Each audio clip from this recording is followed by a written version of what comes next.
Homeless black woman helps crying boy, not knowing his millionaire father was watching her life. The streets of Chicago have always been a place of sharp contrasts.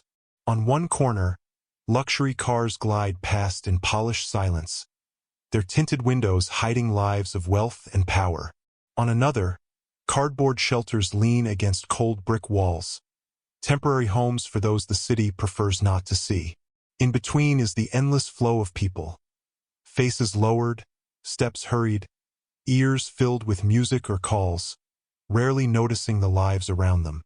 Among those faces, Lena moved almost invisibly. Once, she had worn pressed suits, carried a leather portfolio, and believed in the promise of hard work. But that life had slipped away piece by piece, until only fragments remained. Now, the heavy weight of survival pressed against her every step. Each morning, she woke to the stiffness of concrete beneath her back, her belongings stuffed into a single battered backpack. If you are enjoying this story, don't forget to like this video, subscribe to the channel, and share a word of love in the comments. 2 days had passed since she had eaten. Hunger gnawed at her, sharp and constant, but she was used to its rhythm by now. What hurt more was the silence of being unseen. People walked past her as if she were made of stone. Sometimes, they glanced at her with suspicion, clutching purses tighter or crossing the street. Lena had stopped expecting kindness long ago. Still, there were small pieces of dignity she clung to. One of them was a folded handkerchief, the only clean thing she owned. It wasn't much, but it reminded her she was still human. She had traded her last shelter meal for it after hearing about infections spreading among the homeless. That choice, food or cleanliness, was one she never imagined facing back when her days were filled with office meetings and the steady comfort of a paycheck. Lena wasn't homeless because she was lazy. She wasn't broken because she lacked ambition. The truth was far more cruel. Years earlier, she had applied for a position at a growing corporation, one that promised stability and a future. She had walked into the interview full of hope, her resume polished, her answers prepared. But the hiring manager, with a polite smile and rehearsed words, told her she didn't fit the company's culture.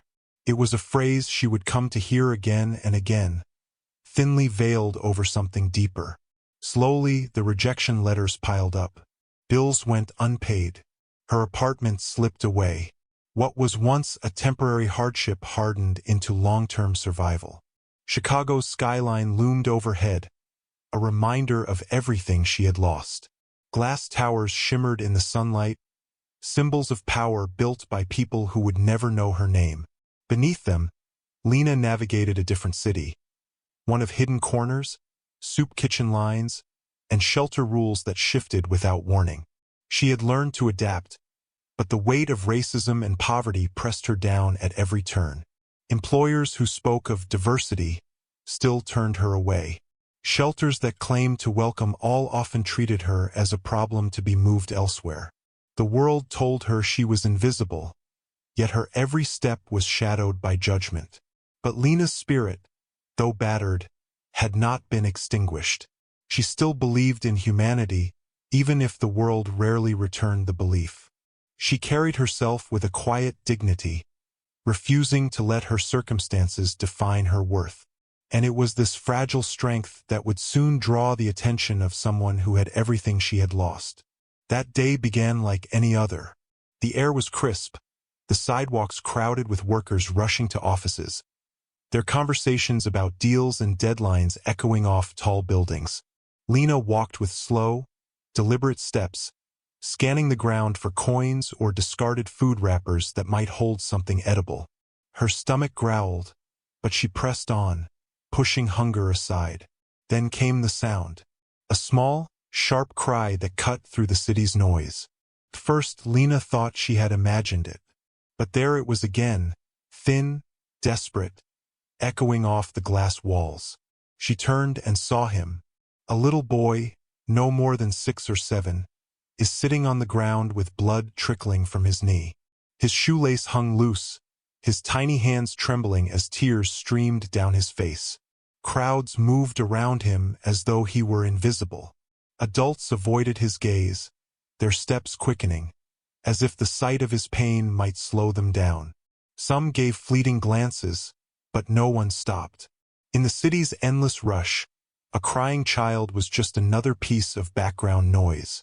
But not for Lena. That sound pierced deeper than hunger, deeper than exhaustion. It reminded her of everything she had once wanted to protect, everything she still believed mattered. She didn't think of who might be watching, or what others might assume.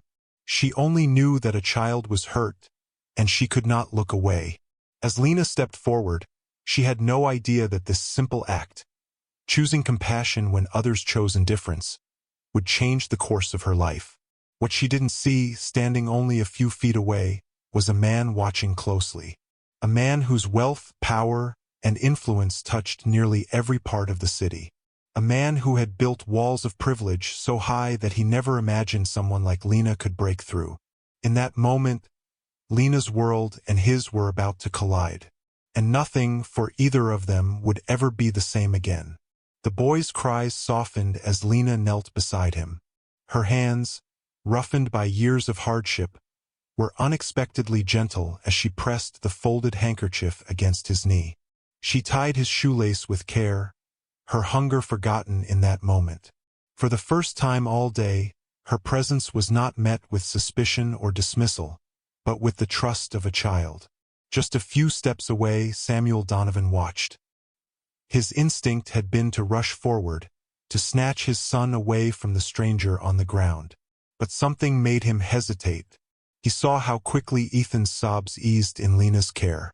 He noticed the quiet strength in her face, the dignity that remained despite everything she lacked.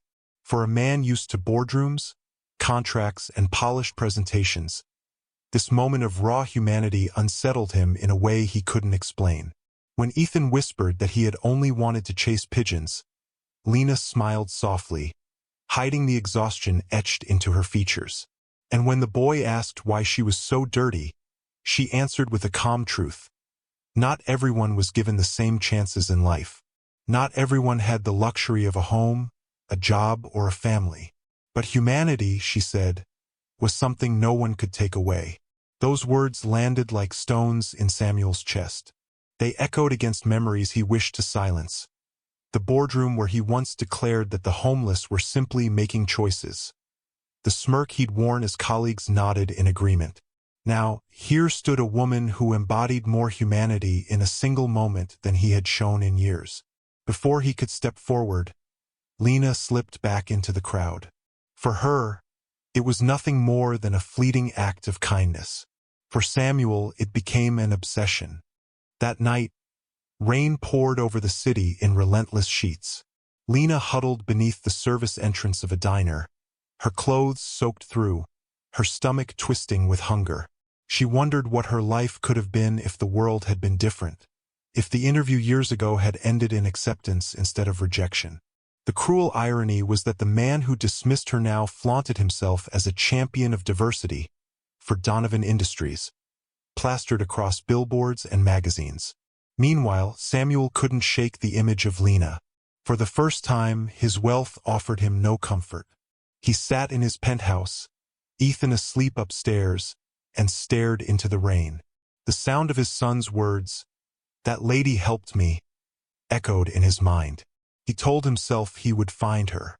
He didn't know why, only that he needed to. Days later, Lena faced yet another blow. The shelter where she sometimes found a bed announced sudden repairs. In truth, it was a cover to clear out the homeless population, to move them from the sight of wealthy developers. "You've got 20 minutes to leave," a police officer barked, his eyes cold. 8 miles to the next shelter, in the pouring rain. For many, it was an impossible distance. Lena packed in silence. A torn backpack, 2 changes of clothes, a toothbrush, and her diary. Her life reduced to almost nothing. Around her, others shouted in anger, cried in despair, begged for more time. But the officers did not care. It was then that Martin Lopez appeared, a social worker, exhausted but relentless, He told Lena of a program at the Hope Horizon Foundation.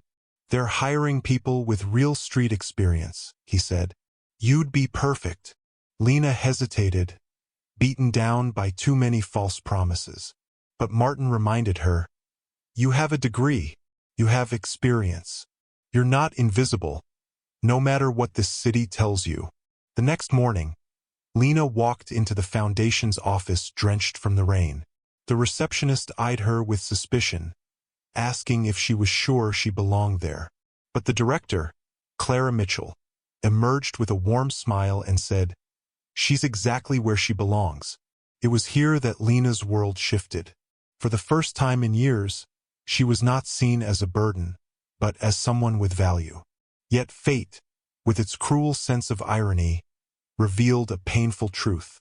The Foundation's next campaign targeted Donovan Industries, Samuel Donovan's empire, for fueling gentrification and displacing low-income families.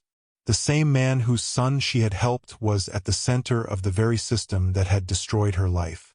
Weeks passed as Lena poured herself into the work, collecting testimonies, building evidence, and learning how to turn her pain into purpose. But she kept her past encounter with Ethan to herself.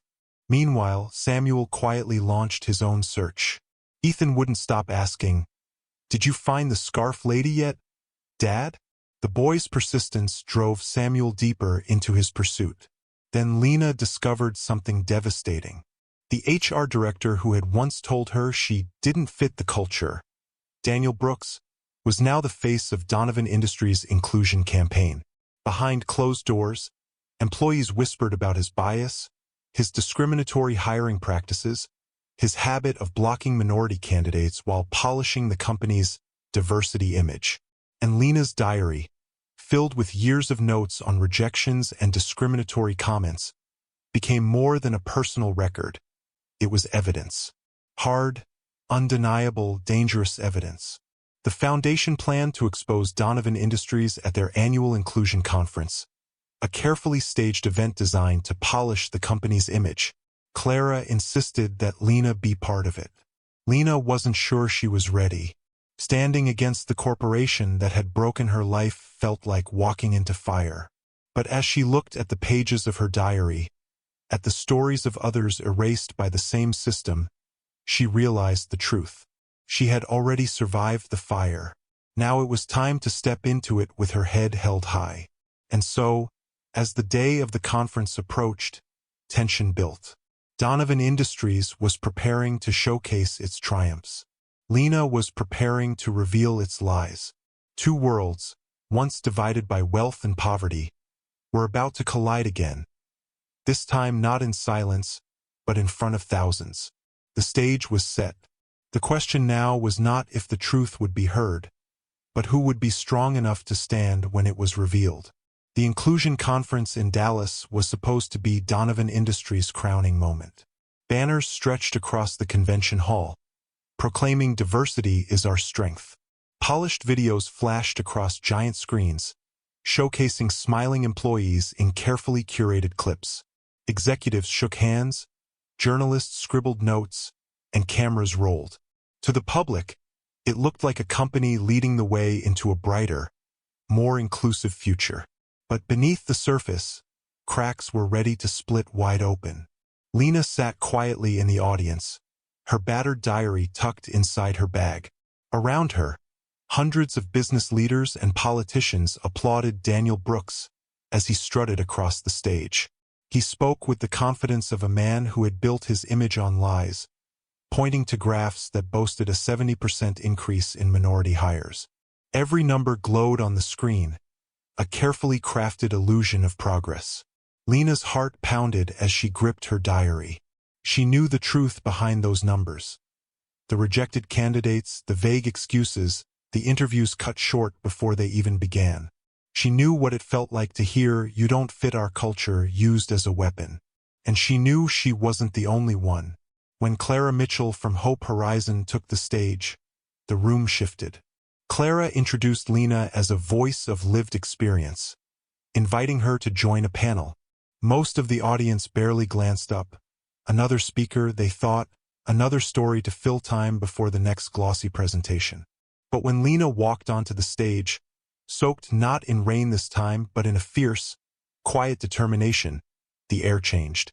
She spoke into the microphone with a calm, steady voice. 3 years ago, she began, I sat across from Daniel Brooks in a job interview. I was told I didn't fit the company's image. 3 months later, I lost my apartment. 6 months later, I was on the streets. The hall fell silent. Daniel shifted in his chair, his smile flickering. Cameras zoomed in. Journalists lifted their pens.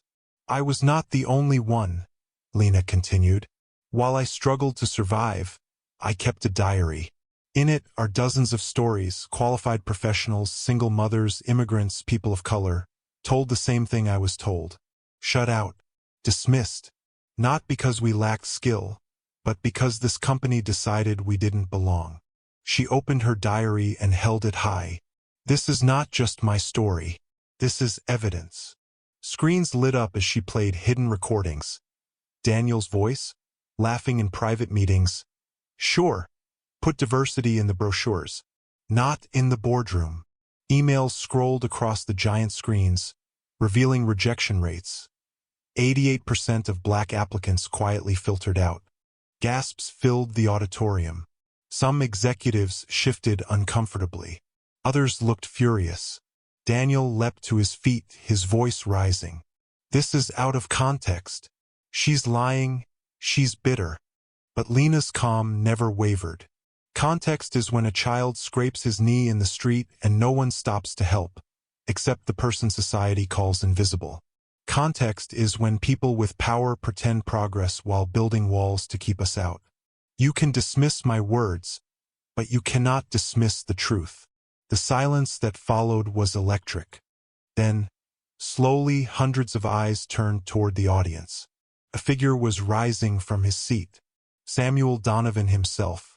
He walked onto the stage, every step measured, every movement heavy with the weight of choice. For a moment, Lena feared the worst, that he would defend Daniel, deny her words, crush her beneath the full weight of his empire. The microphone was passed to him. The room held its breath. As CEO of Donovan Industries, Samuel said, his voice steady but uncharacteristically raw, I take full responsibility. These aren't just policy failures. They are moral failures. The hall froze. Samuel Donovan, the man known for his cold precision, had never admitted a mistake in public. His words rippled through the crowd like a shockwave. Turning to Daniel, his tone sharpened. You're dismissed. Effective immediately. Gasps erupted. Daniel stuttered, reaching for excuses, but security was already moving. Then Samuel looked at Lena. His eyes held none of the arrogance she remembered from corporate boardrooms. Instead, they carried something else, shame, recognition, and perhaps the beginning of change. You have shown this company what courage and integrity truly mean, he said. The audience erupted in whispers, flashes of cameras lighting the stage. But Lena barely heard them. She had stepped into the fire she had feared, and instead of being consumed, she had turned it into light. Still, questions lingered in the room, unanswered and heavy. Could one man's admission truly erase years of injustice? Could a corporation built on exclusion transform because of a single act of truth? Or was this only the beginning of a longer, harsher battle? The conference ended in chaos. Journalists chasing stories, employees whispering in shock, executives scrambling to protect themselves. But amid the noise, one truth stood unshaken. The system had been exposed, and Lena, once invisible, had made herself impossible to ignore. The fallout from the conference rippled across the nation. For days, headlines blazed with words like scandal, corruption, and exposed. Donovan Industries, once praised as a model of modern business, now stood under a harsh, unflinching light.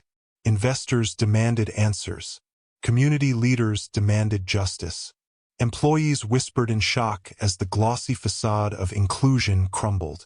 But in the middle of the storm, Lena found herself no longer invisible. Journalists wanted her story. Activists reached out to her. Families displaced by corporate greed thanked her for speaking the words they never could. For the first time in years, her name meant something. She was no longer just another woman surviving on the margins. She was a voice, a witness, a force that could not be silenced. Donovan Industries, under Samuel's shaken leadership, began a transformation unlike anything it had seen before. Entire departments were audited. New policies were drafted not as public relations stunts, but as genuine shifts in power. Hiring practices were ripped apart and rebuilt with transparency. Samuel himself began walking the halls differently, greeting employees, listening instead of dismissing, asking questions he had once ignored. The man who once measured his worth in millions was slowly learning a new kind of currency: accountability. And Lena? She did not return to the shadows.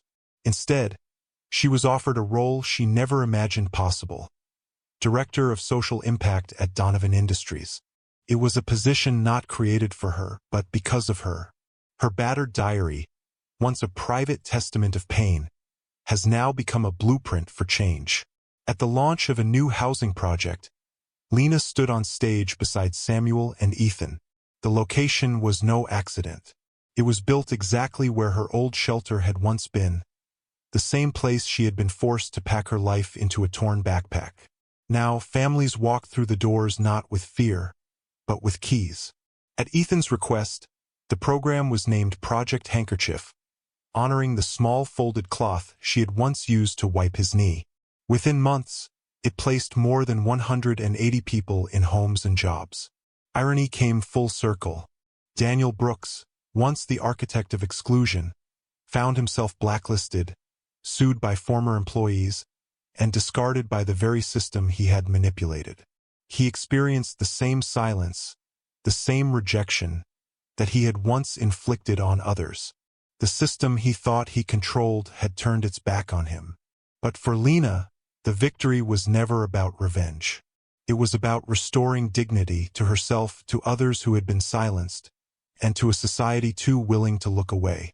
She spoke at conferences, delivered a viral TED Talk, and reminded the world that every act of exclusion, every closed door, was not just a personal wound but a collective loss.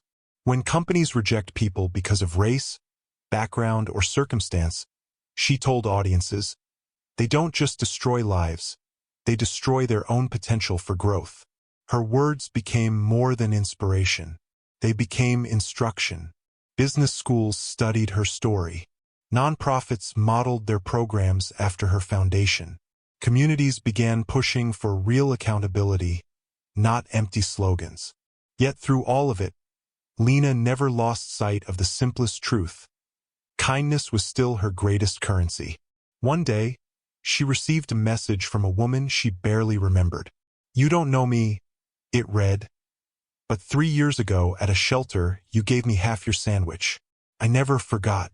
Today, I'm starting over, thanks to Project Handkerchief."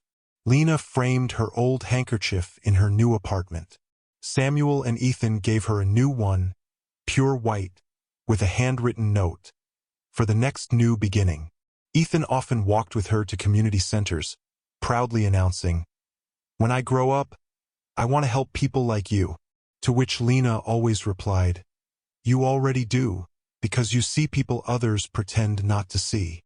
And Samuel? He was no longer the man who dismissed the homeless as making choices. At a charity dinner, he confessed, "Privilege isn't what you own. It's what you've never had to worry about." For the first time, he was not building walls to protect his fortune, but bridges to restore his humanity. Lena's journey, from hungry, invisible, forgotten, to a leader reshaping an empire, was more than a personal triumph. It was proof that racism, exclusion, and silence can be broken not just by power, but by persistence.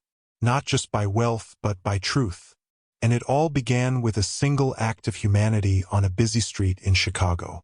So the question becomes, how many lives remain unseen today? How many voices go unheard because of systems built to silence them? And most importantly, when we encounter them, will we look away like the crowd? Or will we choose, like Lena, to stop and help?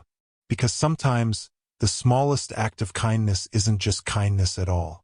It's the spark that can transform everything. What do you think about Lena's journey? From being unseen on the streets to transforming an empire. Do you believe one act of kindness can truly ripple outward and change lives? Or was this just an extraordinary moment in an ordinary world? I'd love to hear your thoughts in the comments below. And if this story moved you, make sure to hit that like button and subscribe to the channel for more powerful stories that uncover truth, challenge injustice, and inspire change.